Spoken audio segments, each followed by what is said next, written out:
According to the Black Dog Institute, mental illness costs Australian businesses an estimated $39 billion a year. And with employee mental health in the spotlight, you're probably hearing a lot about one term in particular. Many people are experiencing a state of chronic fatigue known as burnout. It is a state of physical, emotional and mental exhaustion following prolonged stress. How do we make employees more productive at work without burning them out? Stress, workloads, even the news cycle have all been speculated as contributors to this growing experience. Angela Priestley is co-founder of independent news platform Women's Agenda, and she's seen a rise in women reporting burnout as a major career barrier. Every 2 years we go to our audience and we survey women, around 1,500 women, about their ambitions for the years ahead. And a few years ago we started putting this question about burnout. And we found recently in our 2025 report that 72% said that they feel like they have experienced burnout in the past 12 months.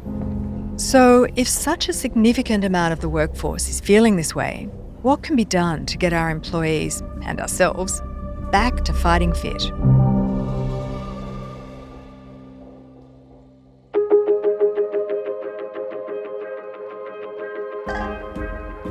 This is The Business Of, a podcast from UNSW Business School. I'm Dr. Juliet Burke, an adjunct professor in the School of Management and Governance. Angela, let's start simple. What is burnout and why are we hearing so much about it right now? I think that burnout is something that many of us are now familiar with. It's come into our lexicon. It's not a medical term. The World Health Organization doesn't consider it as such. It talks about it as being an occupational phenomenon. So we obviously all have different measures of what that burnout might feel like for us. So there'll be different opinions in terms of what constitutes burnout. But I think it's important to note that this is something that people seem a lot more familiar with in 2025 as a word to describe something that they're feeling than they were, say, 2019 or 10 years before that or 10 years prior to that as well. Yeah, there is an interesting question there. Are we seeing, let's just say, increasing rates of burnout because there's increasing rates of familiarity with that? People can now name it. Do you have a perspective on that? I mean, certainly I think that people can name it now. And I don't think we have to go far to know what that burnout might mean if we talk about that word. Maybe now is the right time to have that word as well. It was 2021 when the word really kind of came to public knowledge. It goes back decades before that. But in 2021, when we think about what was going on there and we think about the great exodus of staff that was occurring, particularly in the US in that COVID sort of post, not quite post-COVID, but that really tumultuous time of 2021 and all the competing forces that were going on that saw people just go, I've had it, I can't do this anymore. If we just think about how much the workforce has changed, how much has changed in terms of how much is done at home and dual incomes and how much it costs on rent, how much people are spending on an average mortgage and how impossible these things can be on single incomes for households. If we think about things like climate change and technology and social media and now the advent of AI as well, it's, well, how can we not be feeling like a little bit overwhelmed, I would think. Add in, general news events in there too, and you can see how I think things can be pretty tough. So I agree to an extent that we have a word, but I also think that it's useful that we have that. And maybe that can help workplaces in identifying it more in their employees, and perhaps it can help people in getting through that and living happier and healthier lives. I'm curious of those things that you mentioned. Quite a few are sort of external to the workplace. So you think about cost of living as a crisis and, we've got other ones, some political instability, wars around the world. Only one of them that you mentioned was relating in part to the workplace, and that was AI. Mm-hmm. So do you think the majority of drivers for burnout then are sitting outside the workplace? When I say some of those drivers of burnout, I might put it in the context of, say, for a carer, say as a parent or as caring for somebody with a disability or an ageing parent, or as any of us who have family, whatever family looks like to us, and that can be friends as well. We have responsibilities outside of that contribute to the mental load. And those responsibilities don't go away just because we've gone to work. That mental load doesn't go away just because we've gone to work. And technology means that those responsibilities are coming at us constantly. We are constantly bombarded with messages and information and concern, and then we might flick on to Instagram and compare ourselves to somebody else and where they're at and how things are going. And then we're also, and especially women, the research shows we're still doing the same amounts of unpaid work that we were doing when we weren't in record numbers of workforce participation where we are now, which is a great thing, but not enough has changed to be able to support that.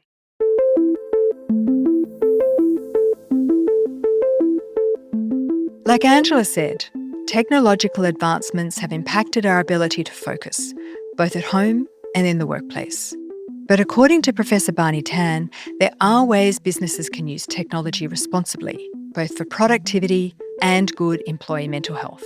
Technology has made us more capable, more productive, yes, but also more interruptible.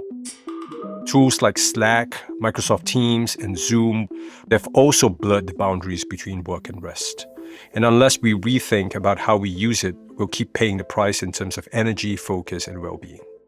One of the biggest downsides of tech advancements for work and productivity is the issue of attention fragmentation, a term that academics have used to describe how we're constantly switching between tools, tasks, and conversations. So our day may involve, for instance, 30 minutes of email followed by a 15-minute check-in, then Slack messages, then jumping into a Google Project Doc, and then back again. So this constant toggling between all these different platforms is mentally exhausting. It actually diminishes our ability to think deeply, to reflect, and even to make sound decisions. And then, of course, there's also this notion of digital overload. We've normalized being reachable at all hours, so notifications would follow us into the evening, into the night, and we often feel guilty for unplugging. But the research is clear. This kind of hyperconnectivity is silently eroding our capacity to focus, to rest, and to recover. And the solution isn't as simple as just take a day off. Organizations need to rethink how they use tech to reduce burnout. And the key here is a fundamental mindset shift in how we approach technology. It's not about efficiency at all costs, but rather it's about endurance. We have to design tech practices that protect human capacity over time. And you actually see a lot of tech companies experimenting with their own internal policies as well. So many tech companies have focus days, meeting-free day that give employees uninterrupted time to do deep work. Some firms have also introduced email curfews or quiet weeks where internal communication slows down to give everyone space to recharge. But very importantly, these boundaries don't emerge on their own. They have to be deliberately designed and installed. So that might mean offline hours, platform-specific quiet periods, or leader role modeling. When managers openly respect boundaries, like not emailing at night, it sets the tone for the rest of the team. And that's cultural change in action.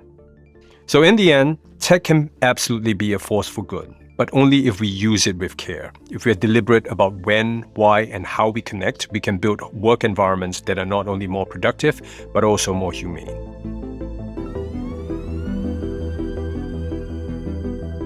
So Angela, let's take a look at your Women's Ambition report. Can you explain what you measure and take me through some of the key findings when it comes to burnout? The research that we've done is part of an ambition report that we do. So every 2 years we go to our audience and we survey women, around 1,500 women, about their ambitions for the years ahead. And a few years ago we started putting this question about burnout. So it started coming up as something that women said they believe would be getting in the way of their ambitions. And so now we actually ask if they believe they may have experienced burnout in the past 12 months. And we found recently in our 2025 report that 72% said that they feel like they have experienced burnout in the past 12 months. Now, this isn't academic research. We're a media publication, so this is polls of women that we do.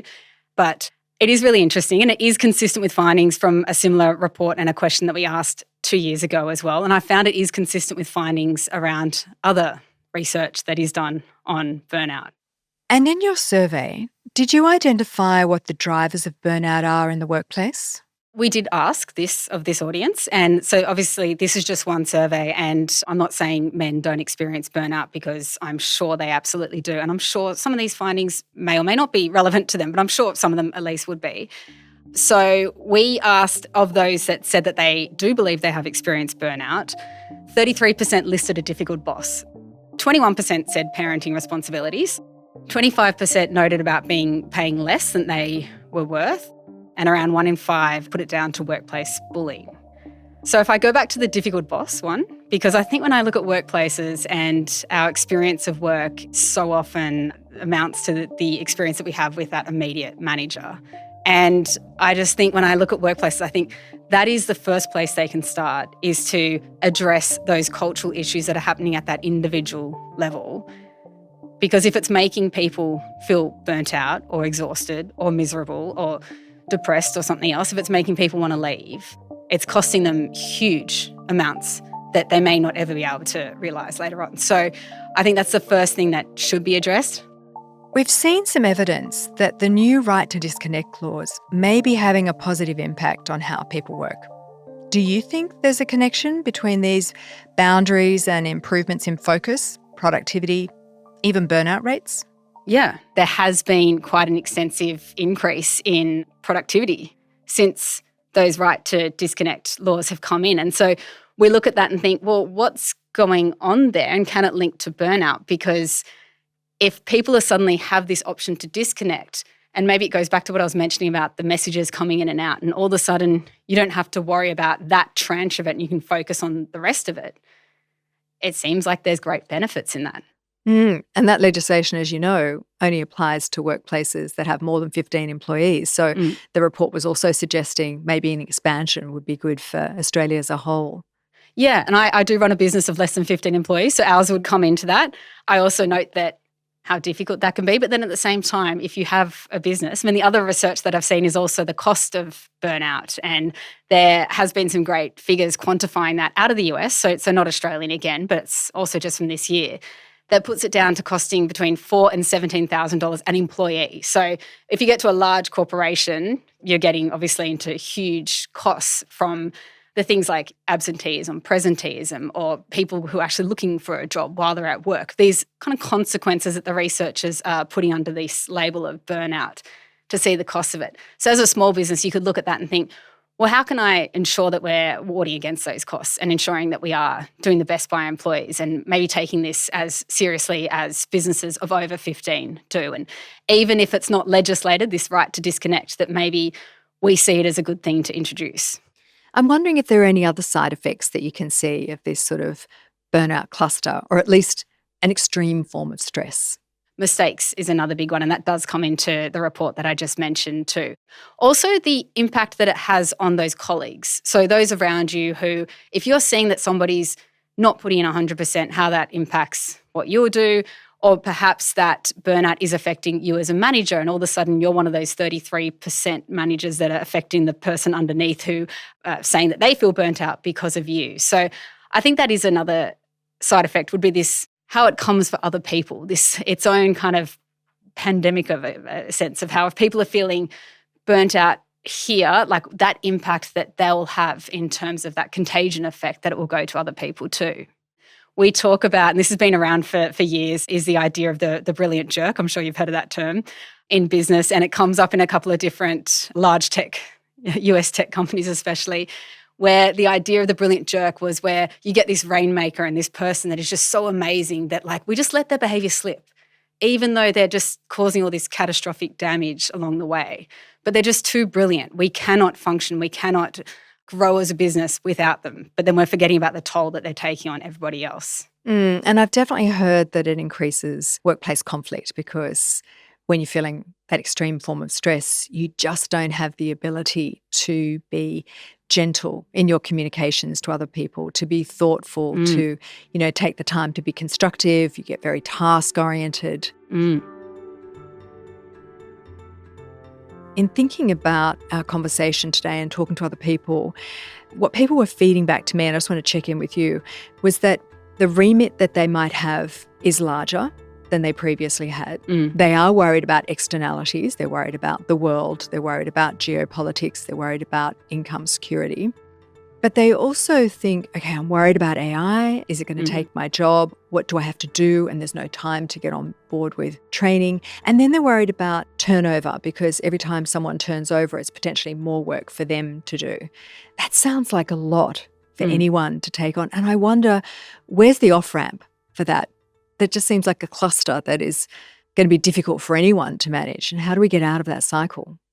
So with burnout, I mean, the stress or the pressure that we feel, it's not going to be cured by just taking a day off or even necessarily taking a holiday. And, you know, when you look at some of the research or some of the writing that's been done, especially in the medical profession and especially for junior doctors, and what they experience with those really long hours and the real physical responses that they have, and the fact that even after quitting their roles in some cases, some of these junior doctors can't work for months or years. It takes them so long to rebuild themselves because they have taken on so much during that period. So it's important to note that it's hard to think that you can just have these things going on and then take a day off or get a week's annual leave or something and expect it to be different later on. That's a really good example, because that really speaks to this sort of systemic nature of some industries are actually built on overworking. Yeah. And so burnout is built into the system. And, you know, as we've seen with the doctors, there just aren't enough doctors to go around. And so the load on those who are left behind just keeps increasing and increasing. Yeah, I mean, it's incredible when you hear the stories from junior doctors. And also, and this happens in other industries as well, where you'll get senior leaders, or perhaps they're called mentors or whoever they are in those industries, who have this idea, well, I got through it, so why can't you?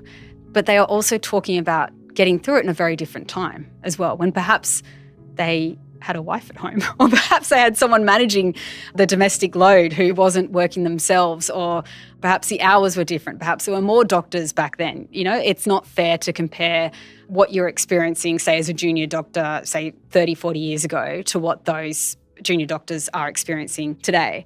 And I think that's so interesting in terms of this 2025 conversation as well, because we are talking about it now. I guess that element that care brings in, you know, we can talk about the care professions, and that's significant, and the amount of people who have left or say that they will be leaving, say, early childhood education or nursing, or typically very female-dominated care professions who are not getting paid what they should be getting paid, even with the pay rises that they've been getting.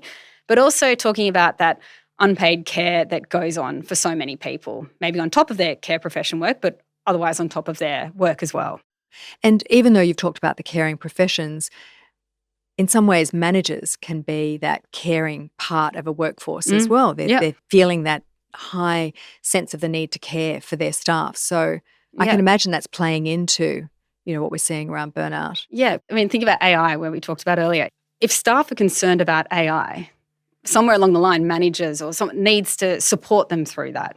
Support them in terms of what that's going to look like, what their concerns are, what their anxieties might be about what their jobs will be in the future, or what they can do to really prepare and be a part of that. So you can see how that load comes on to managers as well, to be able to navigate that and ensure that their teams are not only prepared, but also potentially using AI as it should be used now. Yeah, and that's a lot to put on the manager's shoulders, as you said, or the business owner's shoulders. Yeah, and I think that can be such a lonely place to be as a founder or as a business owner, because it's hard to find people who are experiencing that same thing at that same time. And then at the same time, that is part of what you take on. As my husband would say, who recently sold a business and is now employed, he sometimes looks at me and he always talks about the off the shoulders and how much of a difference it made. Even though he's working longer hours now, that sense of the relief of not having to think about the next paycheck coming in and how he was going to pay his team members. So there is that added load there. What signals are you looking for to see if someone is getting close to burnout? One thing that I've seen in teams over the years, and I'll preface this by saying in the work that we do, it can be quite obvious and deadline driven. So you can see patterns where things may just suddenly change. So it might be if somebody who's always, met deadlines, who's always gotten things on in time, just suddenly things are not happening like they used to. Or there might be a few more mistakes occurring. And, occasionally you do see these patterns. And so at that point, if you do see a pattern, it can be a great time to have a really gentle conversation about what's going on. And as I've found in previous years and encounters in these sorts of conversations, it could be something to do with work, but it may also be something not to do with work, and maybe something they do or don't want to disclose at that point. But I've certainly had that where it has actually been something completely different outside of work that person was going through. And so then it was a matter of trying to support them through it. And then if it's work, it might be that they're overworked, that they've got too much on their plate and you hadn't realised that perhaps that they had been given additional tasks that maybe should have gone to somebody else, Or it could be that they're even just bored and just need something new, just to give something to stimulate them and just something to give them a bit more creativity or to appeal to their interests or where they want to go next. So there's options there, but I think you need that conversation, that gentle conversation as a start to try and figure out what's going on. Are there things that you can think of at a business level holistically, so policies that you might have or frameworks or ways of approaching it so that everyone is taking care of the organisation? Supporting flexible work and not just part-time jobs, but actual some kind of flexibility that is more meaningful than being able to pick up your kids once a week from school and then logging on after work. I always hear that. It's, we have flexible work because once a week I go and pick the kids up from primary school and I take that hour from 3 to 4 and I take them to gymnastics, and while they're at gymnastics, I log on and then we have dinner and then I log on again. People really going overboard to highlight the fact that although it's flexible, they are still making up the hours. So something a little bit more meaningful than that, and having those leaders who actually do demonstrate that flexibility. And then all the things around leave policies and ensuring that you have a family-friendly culture, I guess. And I say family-friendly, again, from the perspective of it not just being about kids, but from the perspective that everybody has some kind of family and some kind of responsibility outside of work and some kind of identity and life outside of work. So thinking about how your policies can support them to be that person and perhaps that caregiver as well in ways that won't hinder their career, in ways that will give them those opportunities to still ask for things and to not be put in a bucket of the part-time family person, that they're not put aside, that they're given the same opportunities as everybody else. Angela, if an organisation gets this right, managers burn out well, what are the upsides? The upside is healthier, happier team members and a better team, more productive team. I don't think there's a better upside than that. So I think that if you've got a happy workforce that wants to be there and that is enjoying the work and is doing a really great job, there's nothing better than that. So I think there's no limit to those upsides.